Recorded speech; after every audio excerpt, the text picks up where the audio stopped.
Jadi topik kita hari ini adalah formatio reticularis dan siklus bangun tidur. Formatio reticularis ini adalah beberapa bagian dari otak kita yang mempunyai fungsi mengatur siklus bangun dan tidur. Disebut formasio karena dalam bentuk formasi, jadi bukan hanya satu bagian, misalnya batang otak saja, tapi ada beberapa bagian dari otak yang membentuk hubungan satu sama lain dengan fungsi yang sama, yaitu mengatur siklus bangun dan tidur. Ya. Kalau kita lihat yang pertama adalah anatominya dulu. Jadi yang termasuk formasi reticularis itu apa saja? Ya. Formasi reticularis itu adalah satu sirkuit. Sirkuit itu artinya beberapa neuron yang berhubungan satu sama lain. Ya. Jadi sirkuit neuron yang saling berhubungan, yang letaknya pertama di batang otak, di tegmentum dari batang otak, kemudian di hipotalamus, di intralaminar, dan di talamus. Jadi seperti yang saya katakan tadi, disebut dengan formasio karena dia melibatkan beberapa bagian dari otak, bukan hanya satu otak. Artinya, siklus kita bisa bangun, bisa tidur setiap hari itu yang ngatur ini, 4 bagian dari otak ini, batang otak, hipotalamus, intralaminar, dan talamus. Mereka yang bekerja sama sepanjang hidup kita, mengatur kapan kita tidur, kapan kita bangun. Ini dia. Di talamus, mengingatkan kembali, dulu sudah pernah saya tunjukkan, talamus, hipotalamus di bawahnya, di batang otak. Jadi siklus bangun tidur ini ditentukan oleh sirkuit ini yang disebut dengan formasio reticularis, atau nama lengkapnya ini, ascending reticular formation atau ascending reticular system. Ya, jadi nama lengkapnya formasio reticularis itu, nama lainnya adalah ascending reticular system atau ascending reticular formation. Jadi formasio reticularis bahasa Latinnya, ini bahasa Inggrisnya ascending reticular formation. Fungsinya apa? Fungsi dari formasio reticularis yang pertama arousal. Arousal ini bangun, ya, yang membuat kita bisa bangun dari tidur kita tadi pagi itu karena formasio reticularis kita bekerja dengan benar, bekerja dengan baik. Kemudian juga dia berfungsi dalam mempertahankan kesadaran. Kita bisa sadar baik secara kuantitatif maupun kualitatif karena formasio reticularis kita bekerja dengan baik. Kemudian yang membuat kita tidur apa? Ini juga yang mengatur supaya kita bisa tidur, ya ini formasio reticularis ini. Bagaimana? Maaf tadi ya.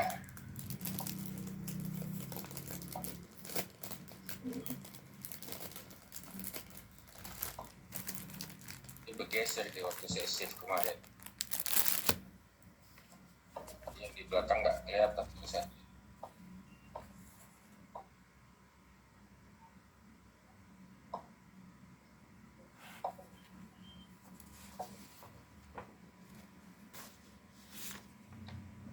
Tadi sudah saya sebutkan salah satu fungsi formasio reticularis ini adalah fungsi arousal untuk bangun, ya. Jadi pada saat kita mau bangun, arousal ini bukan bangun yang paling pas. Jangan dibangun jangan dianggap seperti kita dari tidur jadi bangun. Arouse ini jadi awas waspada gitu. Ya. Arouse ini jadi awas waspada. Bagaimana terjadi fungsinya ini? Neuron atau saraf itu dirangsang oleh stimulus sensori. Jadi ada sesuatu stimulus yang masuk ke tubuh kita, kemudian diberikan respon. Ketika stimulus tadi diterima, akan terjadi pemusatan perhatian sehingga meningkatnya kewaspadaan secara umum. Jadi saya ulangi kembali, fungsi arousal ini bukan sekedar fungsi dari tidur jadi bangun, tapi adalah berubah menjadi awas waspada. Jadi awas waspada. Kalau pernah nyetir mobil, ya, kita kalau jalan, apalagi kalau jalannya jalan tol, jalan lurus, itu kadang-kadang kewaspadaan kita menurun. Kita sadar penuh kompos mentis, tapi kewaspadaannya menurun, apalagi kalau jalannya kosong. Tapi kalau begitu kita masuk ke jalan yang berbahaya, mungkin kalau yang tinggal di Medan, jalan arah ke Brastagi, begitu masuk ke Bandar Baru, jalannya berkelok-kelok, itu kan kewaspadaan kita beda kan. Kalau dia disupir kan kewaspadaan kita meningkat, akan berbeda. Demikian juga kalau misalnya di Sumatera Barat, kalau masuk kelok 9 itu kan pasti supirnya harus fully aroused, benar-benar awas, waspada. Ya, itu yang dimaksud dengan fungsi arousal. Kadang kalau lagi nonton TV, apalagi sambil ngantuk-ngantuk, kita nggak betul-betul arousal, tidak awas waspada kan. Kadang-kadang orang lewat di belakang kita pun nggak sadar kita ada orang lewat di belakang kita, karena kita tidak betul-betul arousal.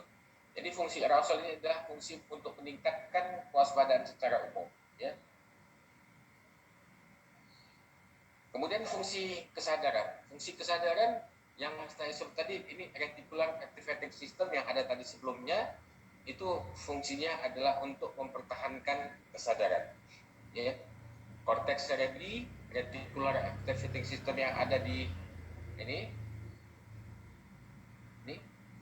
ascending reticular system. Jadi kadang-kadang ditulis reticular activating system. Ini adalah yang berfungsi untuk mempertahankan kesadaran bersama dengan cortex cerebri. Fungsinya mempertahankan kesadaran. Itu sebabnya pada minggu lalu kalau ada kerusakan pada cortex cerebri yang luas atau pada batang otak akan timbul koma. Kalau masih ingat, ada 3 pembagian koma yang kita pelajari minggu lalu. Koma supratentorial, kalau kerusakannya pada bagian otak yang di atas tentorium cerebelli. Koma infratentorial, kalau kerusakan yang membuat koma tadi berada di bawah tentorium cerebelli. Atau koma bihemisferik diffus, koma yang terjadi akibat kerusakan yang difus melibatkan kedua belah hemisfer cerebri. Ya. Fungsi kesadaran, hilangnya kesadaran ada dua kemungkinan. Pingsan, kita sebut pingsan kalau durasinya singkat dan onsetnya tiba-tiba. Sedangkan koma itu hilang kesadaran dalam jangka waktu yang lama dan dalam, tidak ada respon terhadap stimulus apapun. Yang minggu lalu kita sudah bahas, kalau koma itu dirangsang dengan rangsang apapun, tidak ada respon. Penyebab koma bisa dari luar otak, dari luar tengkorak, bisa berasal dari dalam tengkorak, dalam kepala ya. Jadi intrakranial atau ekstrakranial. Ini contoh-contoh yang bisa menyebabkan koma dan hilangnya kesadaran. Ya. Kerusakan pada bagian atas dari batang otak, kerusakan dari midbrain atau hipotalamus, kerusakan dari diencephalon, kerusakan bilateral yang melibatkan korteks cerebri. Sebenarnya ini adalah ulangan yang saya sampaikan minggu lalu, cuma ini dalam bentuk gambar. Ya. Jadi minggu lalu kita sudah membahas tentang penyebab koma dan hilangnya kesadaran. Selanjutnya kita berbicara tentang, sebentar ya.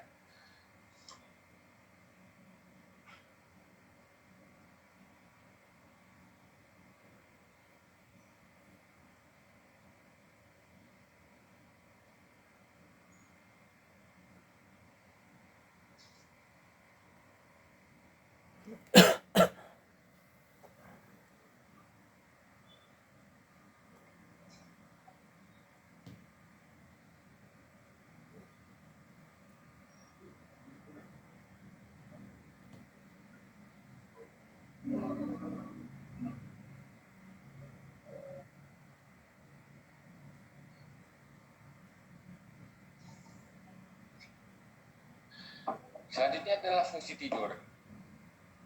Periode tidur itu terdiri atas dan periode bangun. Siapa yang mengatur periode tidur tadi kita sudah sebutkan di atas, diatur oleh baris yang ada di hipotalamus dan batang otak. Sekarang kita lihat fase dan tahapan tidur. Fase tidur bisa kita bagi atas 2 fase. Yang pertama disebut dengan fase slow wave atau disebut juga dengan fase non-REM. Ya. Jadi ini selain disebut fase slow wave juga bisa disebut dengan fase non-REM. Non-REM ini artinya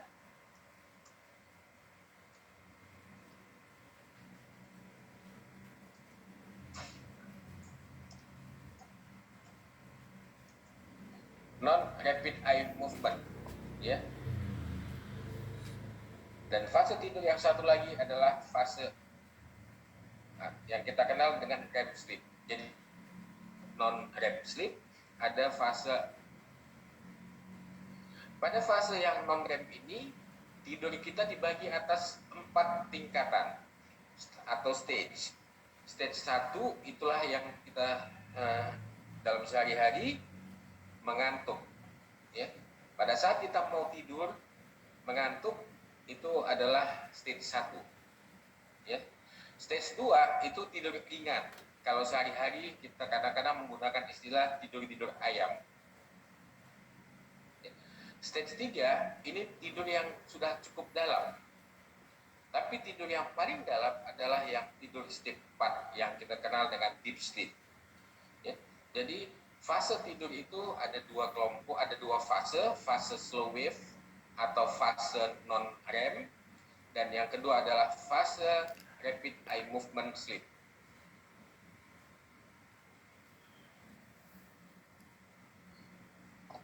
Sekarang kita lihat yang pertama adalah fase REM. Apa yang kita jumpai pada fase REM, fase tidur REM, rapid eye movement?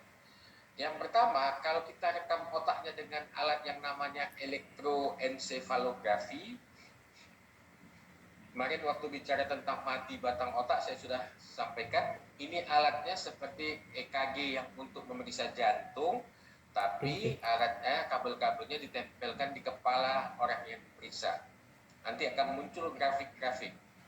Pada fase tidur non-REM akan muncul gambaran yang asinkron pada EEG. Kemudian pada fase REM ini, pada fase REM, tidur fase REM ini sulit untuk bangun. Jadi kalau orang yang berada pada fase ini dia akan sulit untuk bangun. Kalau kita periksa tonus ototnya, pada fase ini tonus ototnya menghilang. Jadi kalau ada orang tidur, kita pindahkan tangannya lemas seperti tak berdaya, mungkin dia berada pada fase REM sleep, ya, fase tidur REM. Dan yang terakhir, mimpi. Jadi kita mimpi itu pada fase REM. Artinya kalau tadi malam tidur ada mimpi, kita sudah masuk ke fase REM dari tidur kita, ya. Sekarang apa sih gunanya tidur? Yang pertama adalah untuk istirahat. Selain untuk mengistirahatkan tubuh dan otak kita, pada saat tidur terjadi proses regenerasi dari sel-sel tubuh yang rusak. Jadi pada saat kita tidur, tubuh ini melakukan perbaikan pada sel-sel tubuhnya yang mengalami kerusakan. Jadi fase regenerasi atau proses regenerasi itu terjadi paling banyak pada saat kita tidur. Ada penelitian yang mengatakan juga tidur berpengaruh pada memori seseorang. Ya, pada saat kita tidur, memori tadi akan lebih terekam dengan baik. Apa yang terjadi kalau kita tidak tidur? Yang pertama adalah akan mengalami gangguan emosional. Ya, orang yang tidak tidur, gangguan emosional. Pernah ngalami kan? Kurang tidur, besok pagi kita menjadi lebih sensitif, ya, lebih mudah tersinggung, lebih mudah marah. Orang yang tidur berlama-lama bisa menimbulkan psikotik atau gangguan jiwa. Sekarang kita kembali ke fase-fase tidur tadi. Sekali periode tidur, seorang manusia yang tidur, 75% dari waktu tidurnya itu adalah pada fase slow wave. Atau fase apa tadi Mbak Adisti? Non-REM sleep, ya kan? Fase non-REM. Jadi kalau tadi malam Mbak Adisti tidur 8 jam, 6 jam itu berada pada fase slow wave atau non-REM. 25% itu berada fase REM. Disebut fase REM karena disebut juga dengan istilah paradoxical sleep, karena kalau pada fase slow wave tadi semua organ tubuh kita melambat, pada fase REM ini semua aktivitas organ tubuh kita meningkat kembali, padahal kita tidur. itu disebutkan dengan paradoks. Ya, pada fase REM sleep ini kita bisa bermimpi, denyut jantung kita lebih cepat, ya, pernafasan kita juga bisa lebih cepat daripada fase slow wave. Kita lihat satu demi satu fase tidur kita. Fase tidur kita yang slow wave. Tadi di depan saya sudah katakan pada yang slow wave atau yang non REM ini apa yang kita jumpai ciri-cirinya. Yang pertamanya adalah reduce muscle tone. Tonus otot akan berkurang. Kemudian drop in heart rate, blood pressure, and respiration. Jantung akan melambat, tekanan darah akan turun, pernafasan akan melambat. Ya. Kalau kita lakukan rekaman EEG, akan kita jumpai gelombang lambat yang sinkron, tetapi dengan voltase yang tinggi. Ya. Jadi ini manifestasi dari orang yang berada pada slow wave sleep. Yang saya ulangi, yang pertama berkurangnya tonus otot, kedua melambatnya denyut jantung, menurunnya tekanan darah, dan melambatnya pernafasan. Yang ketiga, aktivitas otaknya melambat. Ya. Ada 4 fase, ada 4 stage. Stage 1 yang saya sebutkan tadi fase mengantuk, ini gampang untuk dibangunkan. Stage 2 tidur ayam bisa juga dibangunkan walaupun tidak segampang pada saat fase mengantuk ini. Stage 3 moderate deep sleep, stage 4 adalah deep sleep. Pada yang deep sleep, stage 4 dari fase slow wave atau fase non-REM sleep, stage 4, ini adalah di mana tekanan darah kita paling rendah, blood pressure, heart rate-nya, denyut jantung paling lambat, respiratory rate-nya, kecepatan pernafasan juga paling lambat, dan konsumsi oksigen oleh otak paling rendah. Jadi sebenarnya yang sebenarnya tidur yang paling dalam itu adalah fase non-REM stage 4 ini. Pada stage 4 yang disebut dengan tidur dalam deep sleep inilah yang tekanan darahnya paling rendah, denyut jantungnya paling lambat, kecepatan pernafasannya paling lambat, konsumsi oksigen oleh otak paling sedikit. Ya. Kemudian kita masih pada yang kedua adalah fase tidur yang REM, rapid eye movement. Pernah lihat adik tidur atau orang lain tidur, pada saat tidur matanya bergerak-gerak walaupun melapangkan. Itulah yang disebut dengan rapid eye movement, tapi bola matanya bergerak. Artinya orang tersebut berada pada fase REM dari tidurnya. Apa tanda-tanda? Hipotoni, ya, hipotoni artinya ototnya menurun, khususnya otot leher. Orang yang tidur pada itu kalau kita angkat kepalanya akan mulai jatuh ke belakang gitu, nggak ikut naik seperti kalau kita sadar gini. Kalau diangkat bahunya, kalau kita kan kepalanya otomatis ngangkat, ini nggak terkulai. Kemudian pada fase REM sleep ini akan terjadi peningkatan blood pressure, tekanan darah akan meningkat, denyut nadi akan semakin cepat. Kemudian pernafasan menjadi irregular, tidak teratur dan cepat. Itu yang keempat, pada laki-laki pada fase inilah dijumpai ereksi pada saat tidur. Ya, jadi laki-laki itu yang tidak ada mengalami gangguan fungsi seksual, setiap malam dia kalau tidur bisa mengalami ereksi, dan itu terjadi pada fase REM. Yang kelima, teeth grinding. Pernah lihat atau dengar orang yang tidur giginya bunyi-bunyi kayak ngunyah, berlaga-laga, ya, teeth grinding. Yang keenam, dreaming, mimpi. Jadi mimpi itu terjadi pada fase REM. Ya. Kemudian terjadi nomor 7 sesuai namanya, rapid eye movement. Bola matanya bergerak-gerak walaupun kelopak matanya tertutup, dan itu kecepatannya cukup tinggi, 50 sampai 60 kali per menit. Ya. Kalau yang bawah itu adalah gambaran EEG-nya. Saya tidak bahas lebih panjang, cuma nanti akan terlihat bahwa EEG-nya irregular, tidak teratur, berbeda dengan yang slow wave sleep tadi. Kenapa disebut paradoksikal? Karena pada saat tidur di mana pada fase non-REM sleep yang tidur pada orang tidur sebenarnya harusnya tekanan darahnya turun, ya, denyut jantungnya melambat, pernafasannya melambat. Pada fase ini malah terjadi terbaliknya, tekanan darahnya malah naik, ya.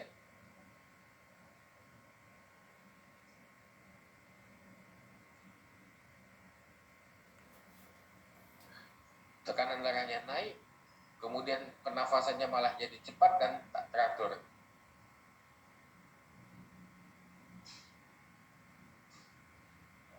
Ya, jadi itu sebabnya kenapa fase REM sleep ini disebut juga dengan paradoxical sleep. Sekarang kita lihat efek obat-obatan terhadap tidur. Agar nanti ada juga pemahaman sedikit tentang pengaruh obat-obat terhadap tidur. Obat-obat yang bisa buat orang tidur atau golongan yang kita sederhanakan disebut dengan obat tidur, kalau dari golongan barbiturat atau alkohol, dia akan menekan fase REM sleep. Jadi orang yang tidur dengan menggunakan obat tidur golongan barbiturat atau dia tidur dengan minum alkohol, dia fase REM-nya nggak ada. Karena fase REM-nya nggak ada, dia nggak pernah mimpi. Kalau dia tidur pakai obat, ya, golongan ini. Kalau dari obat dengan golongan benzodiazepin, ini salah satu obat tidur yang paling populer. Ya, kalau pernah dengar diazepam dulu yang paling ngetop obat tidur. Ya, kalau yang sekarang yang paling yang ngetop lagi adalah alprazolam. Itu golongan benzodiazepin. Ya. Dia yang ditekannya adalah stage 4. Jadi yang deep sleep tadi itu nggak dapatnya. Sehingga orang-orang yang tidur dengan obat tidur, bangun dia pagi feel less rested. Merasa nggak gitu segar. Karena fase tidur yang paling dalam, di mana seharusnya pada pada stage 4 tadi semua organ tubuh benar-benar istirahat, nggak dapat. Ya. Jadi itulah pengaruhnya obat-obatan. Hanya menunjukkan kepada teman-teman sekalian, obat-obat tidur itu tidak bisa menghasilkan tidur yang seperti kita nikmati secara alamiah. Pasti ada kekurangannya. Ya, memang dia tidur berjam-jam, mungkin lama tidurnya, tapi besok pagi dia bangunnya merasa nggak sesegar kalau tidur kita tanpa bantuan apapun. Berikutnya kita lihat tentang korelasi klinis. Beberapa gangguan tidur, ya, yang kita bahas hari ini adalah somnambulism dan nocturnal enuresis, hipersomnia dan apnea, serta narkolepsi. Gangguan tidur yang paling sering insomnia. Kita akan bahas pertemuan berikutnya. Ya, jadi satu topik kuliah insomnia. Jadi yang kita bahas hari ini adalah gangguan tidur, somnambulism dan nocturnal enuresis, hipersomnia dan apnea, serta narkolepsi. Yang pertama adalah nocturnal enuresis. Bahasa awamnya ngompol. Ya. Nanti kalau jadi psikolog akan bisa mungkin berhadapan dengan pasien-pasien yang masih ngompol, kan, pada usia yang seharusnya sudah tidak ngompol. Jadi mungkin apa yang saya sampaikan hari ini bisa bermanfaat juga nanti untuk memahami kenapa terjadi ngompol. Jadi ngompol atau nocturnal enuresis atau bahasa Inggrisnya bedwetting itu adalah berkemih secara involunter. Jadi berkemih di luar kesadaran pada saat tidur. Pada usia di mana seharusnya kontrol terhadap kandung kemih itu sudah terjadi. Jadi definisi ngompol itu adalah berkemih di luar kesadaran secara involunter pada saat tidur pada usia yang seharusnya orang yang ngompol tadi sudah bisa mengontrol kandung kemihnya. Jadi kalau bayi baru lahir, bayi umur 1 tahun lagi tidur buah kecil, sebenarnya tidak masuk definisi nocturnal enuresis dia. Dia bukan ngompol, per definisi ya, karena bayi 1 tahun memang belum pada usia dia bisa mengontrol kandung kemihnya, ya. Jadi bayi 1 tahun ini memang belum saatnya dia bisa mengontrol kandung kemihnya. Kemudian apa yang membuat orang ngompol? Yang pertama adalah gangguan perkembangan sistem sarafnya, neurological developmental delay. Sebagian besar anak yang ngompol, ya, sebagian besar anak yang masih ngompol itu terjadi karena keterlambatan perkembangan sistem sarafnya untuk tetap kering saat tidur. Ya. Jadi sebenarnya yang terlambat adalah kontrol terhadap kandung kemihnya. Kenapa terlambat? Bisa akibat kelainan anatominya, tapi yang sering juga ada kurang dilatih. Itulah peran besar seorang ibu untuk melatih anaknya mengontrol kandung kemihnya, agar pada saat usia di mana dia seharusnya sudah bisa mengontrol kandung kemih, dia bisa mengontrol kandung kemihnya. Ya. Kalau tidak dilatih dari dini, karena seharusnya dia sudah, ya, tetap dia tidak bisa mengontrol kandung kemih. Jadilah ngompol. Ya. Penyebab yang kedua adalah genetik. Ini tidak terlalu sering, tapi ada juga ngompol akibat gangguan pada gen yang terdapat pada kromosom nomor 13 dan nomor 12. Mungkin juga ada penelitian yang melihatnya 5 dan 22. Tapi ini tidak terlalu banyak. Ya. Jadi ini penyebab ngompol. Yang tadi pertama adalah gangguan perkembangan sebetulnya sistem sarafnya, kematangannya. Yang kedua gangguan genetik. Penyebab lain apa? Infeksi saluran kemih. Infeksi saluran kencing itu bisa bikin orang ngompol. Kemudian abnormalitas secara fisik.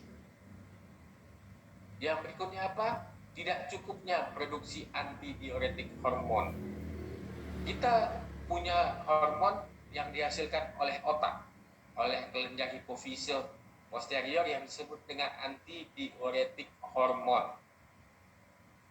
Hormon ini akan mengatur keseimbangan air di tubuh kita. Kalau kita minum banyak, produksi hormon ini akan berkurang, sehingga produksi kencing kita akan meningkat. Kenapa dikuranginya produksinya? Agar tidak kelebihan air di tubuh kita. Jadi kalau kita minum banyak, tubuh sudah kelebihan air, dikuranginya produksinya, sehingga produksi kencing keluar, maka kita buang air kecil. Tapi pada saat kondisi kita tidak minum cukup banyak, misalnya pada saat puasa atau pada saat yang lain-lain tidak dapat minum misalnya, dia akan meningkatkan produksinya. Supaya apa? Supaya produksi urin kita, produksi kencing kita berkurang, agar tubuh kita tidak terlalu kekurangan air. Karena kalau banyak produksi kencing, sementara yang masuk sedikit, akan terjadi dehidrasi pada tubuh kita, kurang cairan, ya kan? Jadi hormon antidiuretik ini sebenarnya adalah pengatur keseimbangan air di tubuh kita. Dia fungsinya menahan air dalam tubuh. Jadi kalau tubuh kita kekurangan cairan, meningkatkannya produksinya. Kalau produksinya meningkat, jumlah kencing berkurang, cairan tidak terlalu banyak keluar. Tapi kalau kita minum banyak, tubuh kita kelebihan cairan, dia akan menahan produksinya, jumlah kencing bertambah, tubuh kita kembali ke keseimbangan cairan. Yang berikutnya adalah masalah psikologis. Yang tadi, kadang-kadang nggak sadar orang tua ini menakut-nakuti, atau dia melihat sesuatu yang imajinasi si anak. Kalau ke kamar mandi mungkin awal-awal dalam kondisi gelap, sehingga dia takut ke kamar mandi tadi, kamar mandinya gelap. Akibatnya dia tidak mau bangun malam untuk buang air kecil kamar mandi, dikencingkannya aja di tempat tidur. Atau ditakut-takuti, ada hantu di kamar mandi. Entah siapa, entah orang tuanya yang nakuti, entah abangnya, saudaranya. Kalau malam ada hantu takut-takut, akhirnya dia takut. Ya, jadi itu psikologis. Kemudian konstipasi. Konstipasi ini adalah kesulitan buang air besar. Anak-anak yang konstipasi cenderung membuat dia menjadi mudah terjadi ngompol. Yang berikutnya adalah pada anak ADHD. Anak ADHD salah satu penyebab ngompol. Selanjutnya stres. Kalau lagi stres, kita juga orang dewasa kalau lagi stres kan semakin sering ke kamar mandi kan? Makin stres, makin sering kamar mandi. Kenapa? Produksi antidiuretik hormonnya berkurang, produksi urinnya akan bertambah. Demikian juga konsumsi kafein. Makanya kalau minum kopi malam itu sebenarnya nggak dianjurkan, bukan hanya supaya dia tidak susah tidur, tapi dia agar tidak terganggu tidurnya, karena kafein ini akan membuat dia lebih banyak produksi kencingnya, akan makin sering dia ke kamar mandi untuk buang kecil, terganggu tidur malamnya. Demikian juga meminum alkohol. Jadi ini adalah beberapa penyebab dari ngompol atau nocturnal enuresis. Kalau kita lihat cukup banyak penyebabnya, kan? Bagaimana mengobatinya? Yang pertama, sedapat mungkin cari apakah ada penyakit yang mendasarinya. Misalnya ada kelainan pada kandung kemihnya. Jadi bladder itu kandung kemih. Bladder itu kandung kemih ya. Ada kelainan pada kandung kemihnya. Atau ada infeksi saluran kemih yang saya sebut tadi. Atau ada diabetes, sakit gula. Ya, sakit gula bukan mutlak orang dewasa punya. Ada juvenile diabetes mellitus yang terjadi pada anak-anak. Jadi yang pertama sedapat mungkin kita cari dulu apakah ada penyakit medis yang mendasarinya. Ya. Kemudian pengobatan upaya pengobatan umumnya harus kita arahkan untuk menenangkan atau melatih, memperbaiki kondisi emosional si anak. Ya. Jadi kita bantu secara emosional supaya dia tidak malu, jangan dipermalukan lagi. Diomongin lagi ya udah besar masih ngompol, itu tidak akan mendorong untuk ya. Kemudian kalau memang semua tidak ada, kita bisa menggunakan obat. Jadi ada obat yang bisa kita gunakan untuk membantu orang-orang yang masih ngompol pada usia di mana seharusnya tidak ngompol lagi. Ini adalah salah satunya adalah desmopressin ini. Ya. Desmopressin ini adalah hormon antidiuretik yang sifatnya sintetik. Jadi kalau diberikan obat ini, dia akan mengurangi produksi kencing selama tidur. Akibatnya si anak karena kencingnya nggak banyak, dia nggak ngompol, kan? Kemudian ada dari golongan antidepresan yang disebut dengan tricyclic antidepresan. Itu tadi tentang pengobatan untuk ngompol. Selanjutnya kita masuk ke hipersomnia. Hipersomnia ini adalah ngantuk berlebihan. Ya. Kalau siang, kuliah siang, habis makan jam 1, makan banyak pula, ngantuk, itu bukan ngantuk berlebihan. Tapi yang ngantuk berlebihan ini lagi makan pun anak tadi bisa tidur. Duduk di meja makan, tiba-tiba kepalanya udah terkulai aja ke piring makannya, tidur. Jadi bukan hanya anak, orang dewasa juga bisa mengalami. Jadi tidur yang ngantuk yang berlebihan. Ada dua kategori yang utama. Yang pertama disebut dengan primary hypersomnia, disebut juga dengan idiopathic. Ya. Yang kedua adalah hypersomnia, disebut juga dengan primary recurrent hypersomnia. Keduanya ini gejala yang sama, ngantuk yang berlebihan. Tapi perbedaannya adalah pada seberapa sering muncul hipersomnia. Ya, seberapa sering muncul hipersomnia. Gejalanya seperti apa? Gejala pertama dari hipersomnia adalah excessive daytime sleepiness. Ngantuk yang berlebihan sepanjang hari. Bolak-balik dia tertidur sepanjang hari, bukan siang, dari pagi pun bolak. Bahkan dianggap pas lagi kerja tidur, tertidur lebih tepatnya. Lagi makan tertidur, lagi bicara sama orang tiba-tiba udah tidur yang sebelah kita. Lagi asik ngerumpi, menggosip, ya kan? Lagi mulai seru gosipnya, toto kawan kita udah tidur. Dan itu terjadi berulang-ulang. Ya. Gejala lainnya apa? Prolonged sleep at night. Tidur malamnya lama sekali dan susah bangun pagi harinya. Udah tidur 12 jam pun dibangunkan nggak mau bangun juga. Kalaupun mau bangun susah kali baru bangun. Oke? Gejala lainnya adalah ansietas, cemas. Kemudian merasa tenaganya berkurang, letih, lesu. Restlessness ini tidak bisa istirahat, tidak pernah santai. Apa yang lain? Slow thinking, jadi berpikirnya jadi lambat, bicaranya jadi lambat, loss of appetite, hilang nafsu makan. Bahkan kalau berlama-lama bisa muncul halusinasi dan gangguan memori. Jadi ini adalah gejala-gejala dari hipersomnia. Ngantuk berlebihan sepanjang hari, excessive daytime sleepiness, tidur yang panjang di malam hari, udah tidur 12 jam pun payah bangun di pagi harinya, kemudian bisa muncul cemas, merasa tidak bertenaga, ya, tidak bisa rasa santai, restlessness, berpikirnya jadi lambat, bicara jadi lambat, hilang nafsu makan, halusinasi, dan bisa mengganggu fungsi memorinya. Apa yang menyebabkan hipersomnia? Hipersomnia bisa terjadi akibat kerusakan pada otak, brain damage.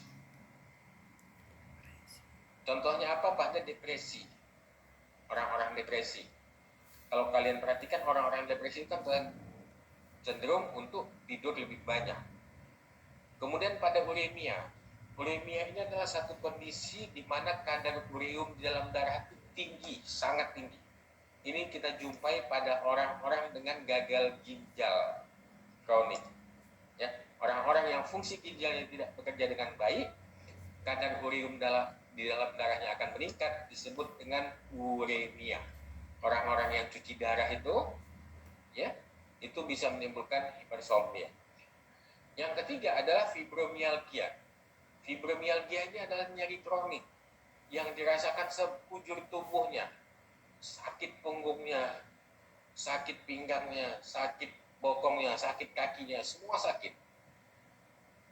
Ya, sehingga dia tidak pernah bisa tidur dengan baik, dan akibatnya terjadilah hipersomnia. Hipersomnia bisa juga merupakan gejala dari gangguan tidur yang lain, misalnya narkolepsi, ya, atau sleep apnea. Sleep apnea ini orang yang kalau tidur ada fase dia berhenti nafasnya. Pernah perhatikan orang yang ngorok kalau tidur? Coba perhatikan. Sekali-sekali ada yang berhenti nafasnya, hilang ngoroknya, tapi nggak bernafas dia. Itu namanya sleep apnea. Bukan hanya orang ngorok, orang gemuk pun kalau tidur bisa henti napas satu saat. Termasuk kalau orang yang lehernya pendek. Itu sebabnya orang yang mengorok tidak dianjurkan tidur telentang. Dia dianjurkan untuk tidur miring. Bisa miring ke kanan atau miring ke kiri. Karena pada saat tidur telentang, sleep apnea-nya akan semakin sering terjadi. Jadi dia berhenti nafasnya pada saat tidur tadi. Jadi henti nafas sesaat pada saat tidur yang disebut dengan sleep apnea. Kemudian bisa juga terjadi hipersomnia akibat efek samping dari obat-obatan. Misalnya obat-obat psikotropik, obat-obat gangguan jiwa yang digunakan untuk depresi, anxiety, gangguan cemas, atau bipolar. Karena artis kita beberapa orang mengaku dia bipolar, walaupun ada yang ecek-eceknya bipolar, ketahuan bukan bipolar. Ya, tapi obat-obat yang digunakan untuk mengobati bipolar tadi, efek sampingnya pada orang-orang tertentu bisa menimbulkan hipersomnia. Atau bisa juga akibat penyalahgunaan obat dan alkohol. Orang yang pakai narkoba tadi, ya, atau pengguna alkohol. Penyebab lain adalah predisposisi genetik. Jadi memang ada bakat, ya, secara genetik ada bakatnya. Penyebab lain dari hipersomnia adalah adanya infeksi. khususnya infeksi dari mononukleosis. Kalau nggak bisa kita temukan penyebabnya, maka dianggap sebagai idiopathic hypersomnia. Tapi pada dasarnya secara ideal cari dulu sebabnya. Ini banyak istilah-istilah medis, mungkin tidak terlalu familiar buat teman-teman, tapi saya ingin menyampaikan di sini intinya adalah bahwa hipersomnia itu banyak penyebabnya. Sama nanti pada saat kita bicara tentang insomnia tadi, idealnya kita harus cari dulu penyebabnya, bukan langsung dikasih obat tidur untuk menidurkannya. Ya, cari penyebabnya. Bagaimana mengobatnya? Bisa diberikan obat-obat stimulansia. Contohnya amfetamin. Amfetamin juga digunakan untuk anak-anak ADHD. Ya. Amfetamin sebenarnya obat, cuman disalahgunakan oleh banyak orang dalam bentuk metamfetamin, dijadikannya sabu, ya kan? Sabu-sabu itu kan metamfetamin itu.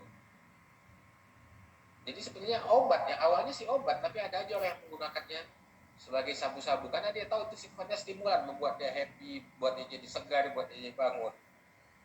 Kemudian metilfenidat, ini obat untuk ADHD. Bisa juga digunakan untuk mengobati hipersomnia atau modafinil. Obat lain yang bisa digunakan klonidin, levodopa, bromokriptin, antidepresan, monoamin oksidase inhibitor. Jadi ini nama-nama obat tidak akan saya tanyakan karena bukan untuk teman-teman. Saya hanya ingin menggambarkan bahwa obat-obatan bisa menimbulkan hipersomnia. Ya. Kemudian apa yang kita lakukan? Perubahan dalam perilaku. Orang-orang dengan hipersomnia kita anjurkan tidak bekerja di malam hari. Jadi dia tidak cocok untuk pekerjaan yang pakai shift. Misalnya jadi satpam, jadi suster, bekerja di mana lagi yang pakai shift, di jalan tol, ya, polisi yang pakai shift itu nggak cocok. Ya. Kemudian hindari aktivitas sosial yang bisa membuat dia tidur lebih lama. Jadi kalau udah jam tidur, jangan lagi ngobrol, jangan lagi pergi ke kafe, duduk di kafe ngobrol sampai lewat jam tidurnya. Ya, hindari aktivitas sosial yang membuat dia melanggar jam tidurnya. Apalagi yang harus dilakukan, hindari, jangan minum alkohol dan kafein. Jadi ini yang harus dihindari, ya. Yang terakhir adalah narkolepsi. Narkolepsi adalah gangguan tidur yang sifatnya kronik. Disebut juga dengan insomnia. Ciri-cirinya adalah excessive daytime sleepiness. Sama dengan yang tadi, hipersomnia, ngantuk aja sepanjang hari. Kemudian orangnya merasa fatigue yang ekstrim, lelah yang luar biasa, letih, lesu, lemas, apalagi. Sebut aja lah yang pakai LL ini, letih, lesu, lemas, lunglai. Jadi fatigue dia. Kemudian bisa terjadi orang ini tidur pada waktu-waktu yang tidak pas. Misalnya lagi di sekolah, tiba-tiba tertidur. Di kerjaan, di kantor, tidur. Narkolepsi adalah gangguan sistem saraf.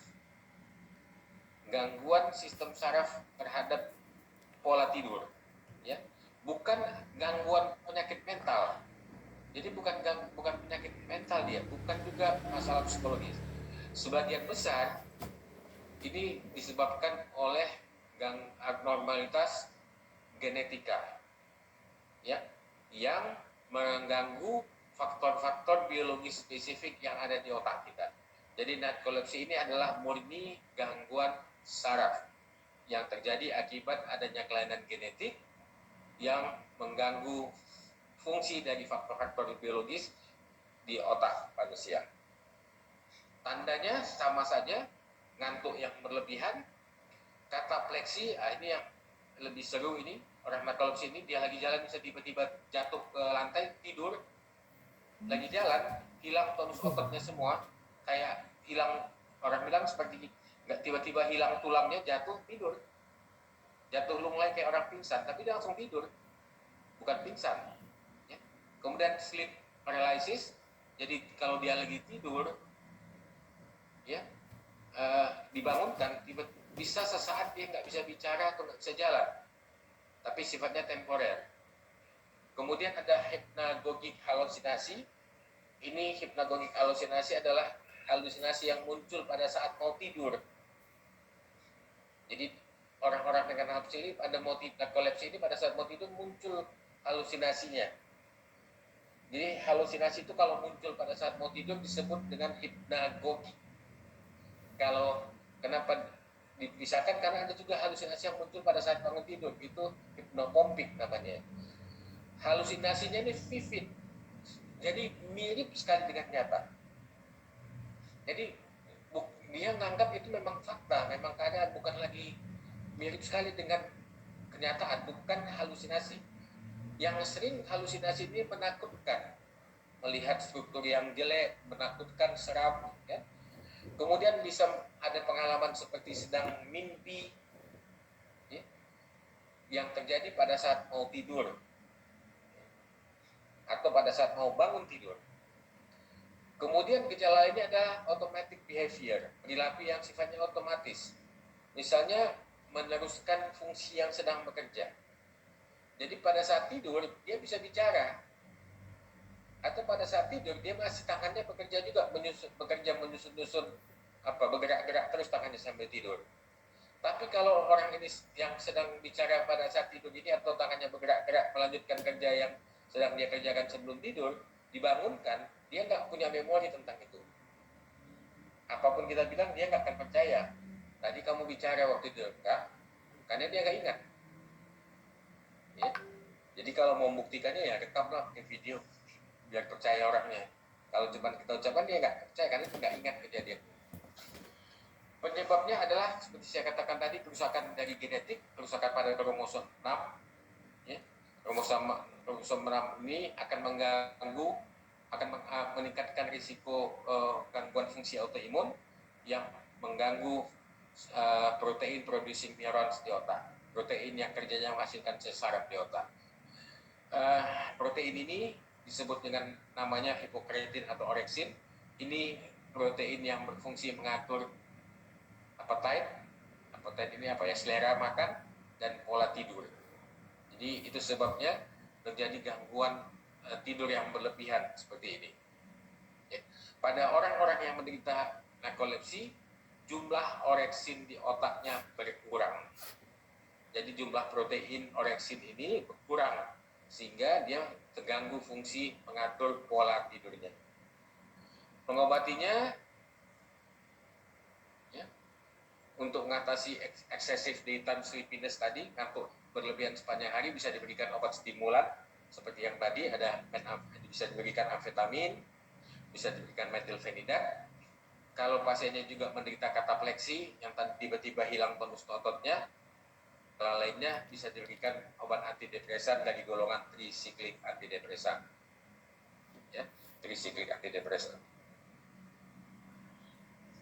Gangguan tidur yang keempat adalah somnambulism. Somnambulism bahasa Latinnya, bahasa Inggrisnya sleepwalking, bahasa Indonesianya jalan waktu tidur.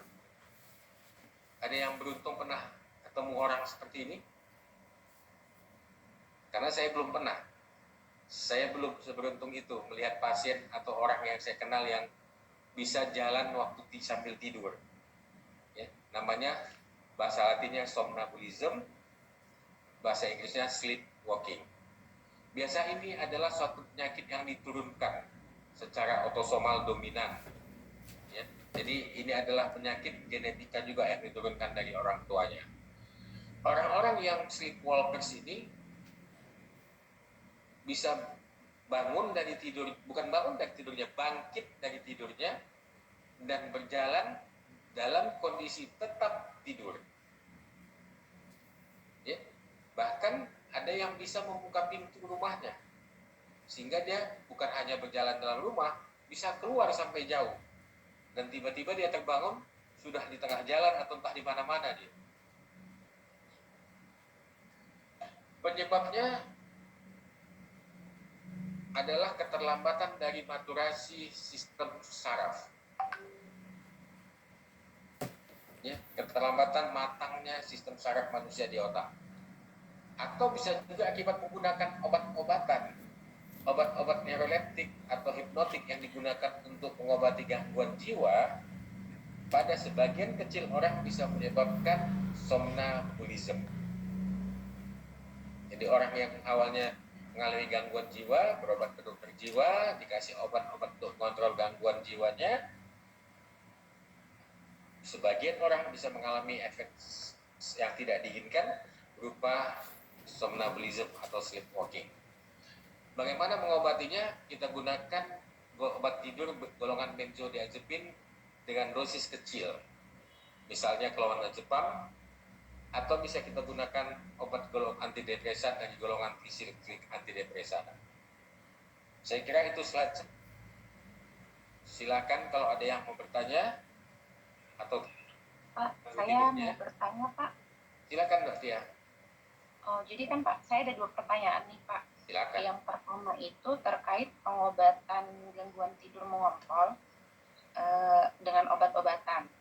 Yang saya tanyakan itu, apakah efek obat ini akan mempengaruhi, misalnya anaknya udah remaja gitu, Pak, kalau dikasih obat, akankah obatnya ini cuma bertahan beberapa saat saja, atau dia memang menghilangkan kebiasaan untuk mengompol tersebut, atau tetap harus mengkonsumsi obat itu sepanjang hidupnya, seperti itu, Pak?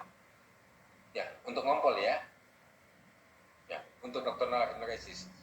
Jadi obat nocturnal enuresis ini bisa menyembuhkan, tapi intinya sebenarnya yang nomor satu kita upayakan dulu cari apakah memang ada gangguan ini. Karena kalau dia ngompolnya akibat infeksi saluran kemih, obati aja infeksi saluran kemihnya. Ya, lihat lagi apakah ada kelainan pada kandung kemihnya. Ada konstipasi, kalau misalnya dia susah BAB, kasih aja obat mencegah BAB-nya. Kalau ini semua nggak ketemu, atau kita memang nggak punya kemampuan, memang nggak ketemu penyebabnya, kita bisa ganti obat. Ya.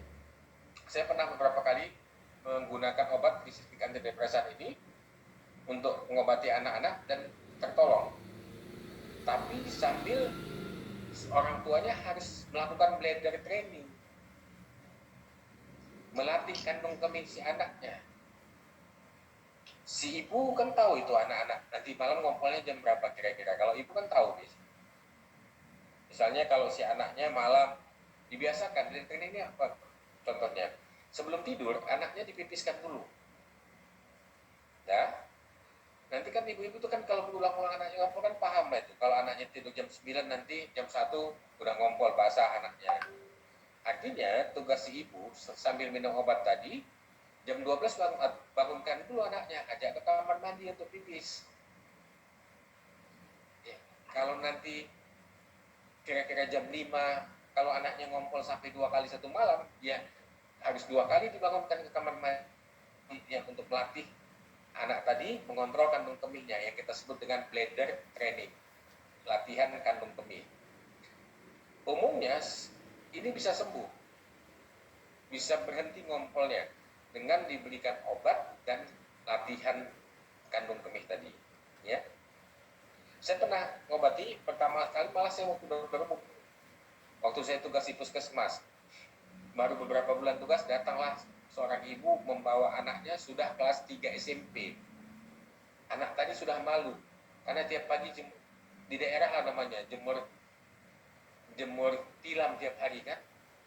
Tetangganya kan nanya, lama-lama kok tiap hari jemur tilam, gak ada lagi anaknya yang kecil. Jadi anak tadi udah malu, makanya mau berobat. Udah lama sebetulnya, harusnya kan gak nunggu anak SMP pada diobati. Saya obati, alhamdulillah waktu itu sembuh. Ya dengan latihan tadi juga. Ya, kadang-kadang disembunyikan karena malu tadi, padahal sebetulnya mungkin bisa ditolong anak tadi. Oke Pak ya.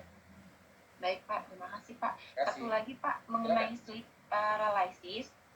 Sleep paralysis ini apakah sama dengan istilah awam? Mungkin dokter pernah dengar ketimpahan gitu. Jadi saya sendiri pernah gitu mengalami gitu kan dok. Saya bangun tidur pagi-pagi gitu, saya nggak bisa ngomong dan nggak bisa gerakkan tangan saya. Saya udah meraih kakak saya yang tidur di sebelah saya, tangan saya sudah meraih seperti ini, tapi nggak sampai ke dia seperti itu. Saya mau bilang, kak Kak bantu aku bangun. Saya mau bilang seperti itu tapi saya nggak bisa ngapa-ngapain gitu dok. Terus saya cerita sama teman saya, ini kan waktu masih kuliah nih dok, lagi kos gitu. Cerita sama teman, dibilang kamu ketimpahan tuh gitu, yuk kita berobat ke ini gitu. Terus tapi saya nggak percaya gitu kan dok, karena dari kecil ketimpahan itu dikaitkan dengan itu kan biasanya memang ya. Iya, apakah itu sebenarnya dikaitkan dengan hal gaib nanti kan. Iya, makanya saya nggak mau. Terus saya berpikir, apakah itu sleep paralysis? Sekarang sih saya baru pas tadi di dokter jelasin, saya langsung teringat apakah itu kondisi itu sama dengan sleep paralysis atau gimana dok? Iya, itulah sleep paralysis. Jadi sebenarnya ada alasan ilmiahnya, bukan ketimpahan tadi, nggak ada hal gaibnya. Ya, jadi nanti kalau ketemu lagi bisa jelaskan itu namanya sleep paralysis, Mbak ya. Ya, kita semua pernah bisa ngalamin itu. Jadi bukan ya ketimpahan itu ya karena nggak pernah tahu, nggak pernah belajar tentang gangguan tidur tadi.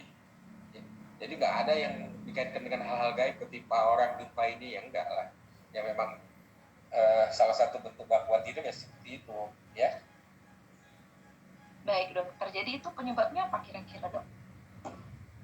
Gangguan di formasi retikularisnya tadi belum sempurna bekerja. Jadi nggak bangun betul dia, ya. Oke.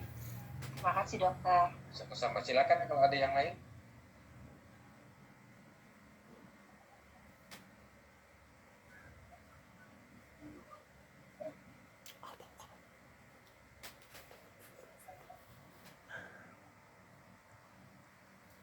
Dok, izin bertanya. Silakan. Pertanyaannya itu kalau orang ketika lagi tidur, misalnya teman lagi tidur, terus tiba-tiba dia nggak tahu apa yang dia omongkan waktu ditanya, dia nggak tahu kayak ngigo gitu tuh di masa fase di bagian mana itu dok? Orang ngigau, orang dia mimpi itu kan? Ngajakin ngobrol, tapi nyambung, tapi pas ditanya dia nggak tahu itu tuh, nggak ingat kejadian itu gitu. Fase REM. Di fase REM berarti. Ya, pada fase REM itu dia bisa aktif lagi. Makanya disebut dengan paradoksikal. Jadi seperti orang bangun, bisa melakukan seperti orang bangun, ya, mimpi, berbicara, tapi padahal dia tidur. Makanya disebut dengan paradoksikal sleep, tidur yang paradoks. Harusnya orang tidur itu kan nggak bisa ngapa-ngapain. Oke dok, terima kasih dok. Ya, sama-sama.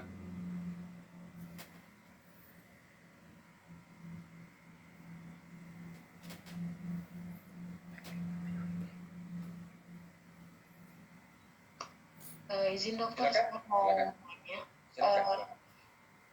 Ini kan terkadang kita kan lihat, apalagi sekarang yang di media sosial itu ada kayak orang ngeprank atau ngerjain temannya yang lagi tidur tiba-tiba dibangunkan, didirikan kayak gitu, itu bisa berdampak ke kesehatan dia atau gimana?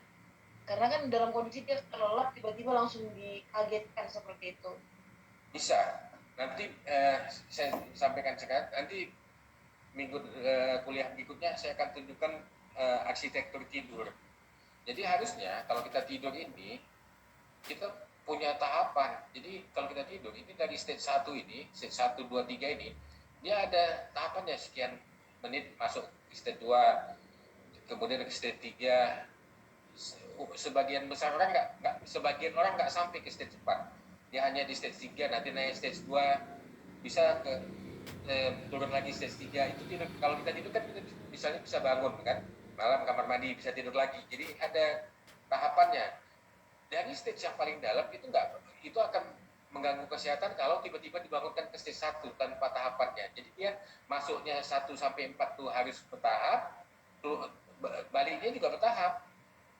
Ya, nggak bisa mendadak tiba-tiba. Kenapa? Kalau lihat ini, pada fase stage 4 ini, kalau apalagi kalau sedang tidur dalam, tekanan darahnya sedang rendah sekali. Denyut jantungnya pun pelan sekali. Pernafasannya lambat dan otaknya menggunakan oksigen dalam jumlah yang paling sedikit. Tiba-tiba dipaksa bangun. Tekanan darahnya dipaksa tiba-tiba naik, jantungnya dipaksa tiba-tiba berdetak lebih kencang, nafasnya lebih cepat, dan otaknya tiba-tiba dipacu untuk menggunakan oksigen yang lebih banyak. Dan itu akan berdampak. Ya, jadi itu bukan tindakan yang bijaksana itu, ngeprank orang bangunkan tiba-tiba itu. Ya, oke? Baik, terima kasih. Ya, sama-sama. Ada lagi? Prof, saya ingin bertanya, Prof. Silakan. Silakan Mas Habib. Saya mau nanya Prof, kan kita sering nih Prof waktu tidur gitu kan, tidur terus 5 menit lagi deh gitu kan, rupanya malah makin kebablasan, apa bisa gitu Dok? Kita Bisa. dari bisnis dua, Jadi pada saat bangun kan, dibangunin kawan atau dibangun istri gitu kan, lagi enak-enak tidur ya kan. Maksudnya gitu kan Mas Habib? iya Prof. Dibangunin istri, bangun subuh nih. Baru azan kok 5 menit lagi lah. Tidur bangun kan jam 6 aja ya. Bisa. Kenapa? 5 menit lagi. Waktu nyawa 5 menit lagi, mungkin kita pada stage 1 yang ngantuk berat. Pada saat 5 menit lagi, kita udah masuk ke stage 2, ke stage 3. Ya bablas. Bapak dibangunkan 5 menit lagi. Kalau udah masuk, apalagi kalau masuk ke stage 4. Dan masing-masing orang masuk ke stage itu bervariasi. Ada orang yang dengan cepat bisa masuk ke stage 4. Dia lewat semua stage-nya itu dilewatinya, tapi dengan waktu yang singkat. Jadi dari baru aja ngantuk, tahu-tahu udah tidur dalamnya. Ada orang kan lagi di acara pun bisa tidur nyenyak aja. Ada orang yang untuk masuk ke stage 2 pun butuh waktu berjam atau bermenit-menit, puluhan menit baru bisa dia masuk ke stage 2. Tapi ada orang yang tidurnya cepat kali, sehingga ada istilah apa ya Mbak Margareta, aspemot ya.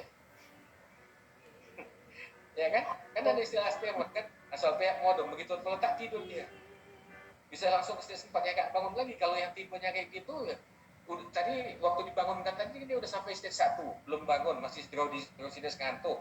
5 menit lagi udah di stage 3 dia. Ya kalau nggak dibangunin ya bablas lah. Di stage 3 terus, bisa-bisa masuk di stage 4. Bisa sejam lagi baru terbangun. 5 menit tadi itu bisa membuat orang masuk ke stage yang lebih dalam. Dia nggak bertahan di stage 1 tadi. Begitu tidurnya lebih dalam, makin susah dia bangun. Ya. Jadi 5 menit itu bisa berbahaya memang. Terutama kalau orang yang mudah tidur. Kalau yang susah tidur memang nggak 5 menit tadi nggak terasa. Oke Mas Habibie. Baik Prof, makasih Prof. Ada lagi silakan. Ini kuliah masih penuh ya? Kalau hari Rabu penuh dari pagi sampai siang? Hari Rabu ya. Kalau hari Rabu kami ada habis neuro, ada kelas lanjut sampai jam 12. Jam 10 sampai jam 12 ya? Ya, dari jam 8 sampai jam 12. Jam 10 sampai jam 12 ada kelas statistik. Kalau hari Selasa ada kuliah? Ada dari jam 10 sampai jam 12. 10 sampai jam 12 ya. Kalau pagi kosong? Kosong Dok. Saya mau minta maaf lagi nih lah kalau dosennya kayak saya nih. Hari Rabu ini pembuka akreditasi prodi anak. Oh. Rabu Kamis. Jadi Selasa kuliahnya cuma jam 10. Iya. Boleh nggak kuliah Selasa jam 8 sejam sampai jam 9? Karena Iya, takut kan saya Dok. ketinggalan, kita udah ketinggalan. Ini baru satu utang saya bayar, saya utang 3 soalnya. Nanti mepet kali. Iya Dok. Karena nanti ada Rabu lagi yang saya nggak bisa juga di tanggal 7 gitu. Oh iya Dok. Berarti Dok. Saya mohon maaf, betul-betul mohon maaf ya. Ini lagi musim akreditasi nih, saya harus hadir. Iya Dok, maaf Dok. Ya. Berarti Tugas Dok. Jadi ya, Selasa kita jam 8 ya. Iya Dok. Sama Jumat. Iya Dok. Jumat depan tetap untuk bayar utangnya. Iya, iya Dok. Hari Rabu saya nggak masuk. Ah, Tugas tambahan ini yang kadang-kadang membuat tugas utama sebagai dosen ini terlantar. Kalian hapus lah, dapat dosennya dapat tugas tambahan yang lain. Tapi selama ini saya udah ngajar dari 2010 di Magister Jarum Psikologi ini. Tapi ya selamanya itulah, kadang-kadang kita paksa pakai akrobat sedikit juga biar bisa saya kerjakan tugasnya. Cuman kebetulan tahun ini memang tahun akreditasi. Kalian udah pernah ketemu dengan Pak Jul? Belum? Belum ya? Ke kampus, udah ketemu di kampus, udah ke kampus? Atau Zoom? Oh, Zoom. Belum, ke kampus belum pernah ya? Sudah, Pak. Udah Sudah masuk? waktu S1, waktu S1. Oh, sama Pak Jul ya. Dia udah babak kedua ini kan, jadi dekat. Iya. Iya, Pak. Saya juga dapat tugas tambahan yang sama dengan Pak Jul. Cuma prodi yang saya urus lebih banyak. Kalau di psikologi kan Iya, berapa Dok. prodinya? Satu aja. S1, S2 kan? Ya, S1, S2. Pak Jul ngurus 2 prodi, saya ngurus 24 prodi. Di FK ini prodinya 24. Tahun depan Banyak bisa ya, Dok. tahun depan bisa tambah 5 lagi karena saya sudah sedang mengusulkan 5 prodi baru. Jadi saya mohon maaf ya. Hari Selasa lah kita jam 8 ya. Ya. Karena hari Senin itu Senin akreditasi di HT. Selasa ya kosong, ada ujian skripsi memang, ada ujian. Rabu Kamis itu akreditasi anak. Dan Rabu Kamis minggu berikutnya akreditasi penyakit dalam. Jadi kebetulan tahun ini lagi memang tahun akreditasi, ada 14 prodi yang akreditasi tahun ini. Jadi ini akreditasi yang ke-13 dan ke-14 yang saya urus tadi. Kalau Pak Jul udah siap, dia cuma ngurus 2 akreditasi, udah aman dia 5 tahun lagi. Oke, makasih ya. Yang ini udah saya kirim ya Mbak ya. Sudah. Dok, Nah. Dok, izin Ya, silakan. bertanya, Dok. Silakan. Kalau untuk hari Selasa sama Jumat, linknya